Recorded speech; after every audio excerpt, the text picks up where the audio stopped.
आप माता श्री जानकी को वापस करके महाराज प्रभु श्री राम जी के शरण में चले जाए। महाराज रावण ने कहा है कि तुम, अरे तू खाता मेरा है बसता किसी और का है।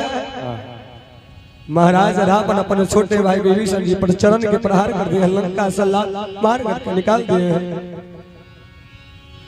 भक्त भगवान के दरबार में जाके वंदन किया है कि मेरे मालिक।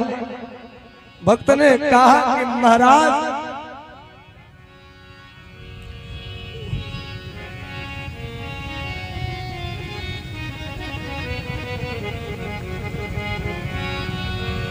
अब तो चारों ही तरफ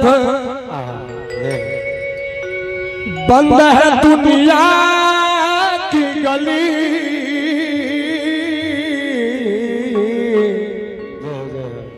महाराज भक्त ने कहा कि भगवान